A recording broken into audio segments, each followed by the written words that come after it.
नमस्कार दर्शक बंधु Odia knowledge academy YouTube channel को आपको स्वागत।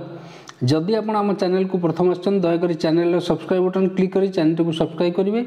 वीडियोटी भल लगे वीडियोटी को लाइक करें, कमेंट करें भूलें। पाखे थी बेल आइकन प्रेस करी ऑल नोटिफिकेशन क्लिक करें जहाँद्वारा आप प्रतिदिन नुआ नुआ अपडेट पाइबे।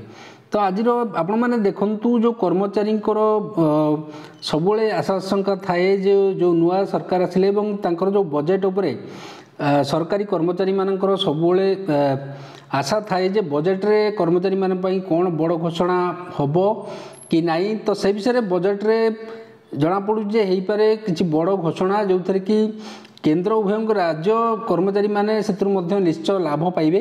कहीं बजेट को आगु को बजेट आसबार अच्छी बजेट बर्तमान प्रस्तुत चली एवं बजेट रे शुणा जे कर्मचारी मानू किसी आश्वस्ति दे पारती सरकार।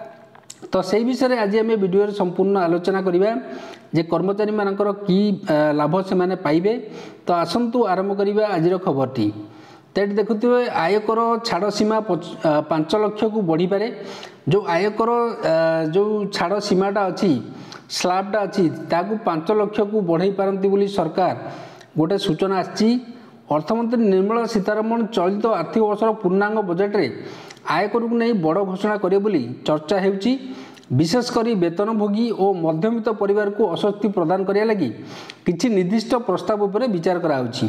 ताले जो माने वेतनभोगी अछंती सैलरीड पर्सन जेमती सरकारी कर्मचारी माने अछंती कि अन्य जो प्राइवेट कर्मचारी माने जो माने अछंती चाकरी करछंती जो माने सैलरी पाउछंती तो सेमान पई किछि आश्वस्ति प्रदान करिया लगी किछि निर्दिष्ट प्रस्ताव उपरे विचार कराउची। वार्षिक 5 लाख टका पर्यंत जो आय उपरे आयकर को संपूर्ण छाड़ करा जाय पारे।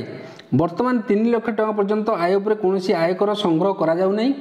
नुआ नियम अनुसार जो माने आयकर रिटर्न दाखल करुचंती सेमान पई एही सुविधा प्रदान करा जिवो। 2020 रे आयकर दाता को सरकार नुआ और पुराना आयकर ढांचा भली दुईटी विकल्प प्रदान करथिले। पुराना ढांचार आयकरदाता माने विभिन्न विषय उपरे कार्ड सुविधा पाउचंती, मात्र नुआ टिकस ढांचार से भली कोनोसी व्यवस्था नाही। किंतु एथर टिकस हार कम रही। सर्वोच्च आयकर हार को 30% खसाई 25% करिया लगी शिल्प संघगुड़िक देथिया प्रस्ताव को सरकार ग्रहण करि न परंती बोली आलोचना होची। सेमती वर्तमान परिस्थिति रे कम रोजगार करता लोकन पाखरे अधिक टंका पहुंचाइबार आवश्यकता रही। तेणु जहाँ भी किसी परिवर्तन हम तार लाभ यही वर्गर टिकसदाता मानू मिल खर्च करिया लगी सेमानक पाखरे अधिक टंका रहू बोली सरकार चाहूँगी। से नुआ टिकस व्यवस्था रे वार्षिक आय 15 लाख टकर अधिक हेले 30% टिकस हार लागू होची। मात्र पुराना व्यवस्था रे वार्षिक आय 10 लाख टका पर्यंत टपिले 30% टिकस हार लागू हो जाउची। सब्सिडी बाबद अधिक खर्च न करी व्यक्तिगत आयकर ह्रास उपरे सरकार जोर देउथुवा जणा पड़िची।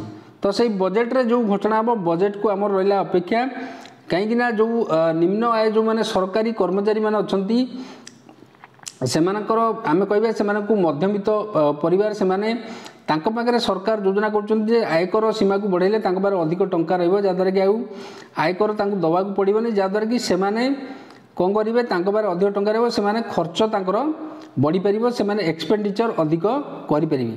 सेहि परि भाबरे आपण जानथिबे जो अष्टम वेतन आयोग गठन पई प्रस्ताव मध्य आसीची। जो प्रस्ताव रे आपण देखिबे जो 8 पे कमिशन गठन पई जो प्रस्ताव अछि सेतिया वर्तमान हमरो से जो 8 पे कमिशन जो गठन हबो कैबिनेट सचिव को जातीय परिषद रो चिट्ठी वर्तमान चिट्ठी जाइछि कैबिनेट सचिवों को पाखकू एवं कैबिनेट सचिव पाखे दाबी कराई जो 10 वर्ष व्यवधान ने आयकर गठन करा जाए सेतिपई खूब शीघ्र आयकर जेहेतु 2026 रे लागिवा कथा 2016 रे सप्तम वेतन कमिशन लागू होइतिला 2026 रे लागू होबा कथा सेतिपई एमाने गोटे जातीय परिषद रो चिट्ठी गोटे कैबिनेट सचिवों को दियाइछि कि तुरंत आयकर जो आमर वेतन आयोग जो अच्छी ताकू गठन करिया पई गोटे नोटिफिकेशन करा जाऊ कमिटी गठन करा जाऊ जदि कि वेतन आयोग जो सुपारिश करिवे ताकू आधार करी सरकार तांकर वेतन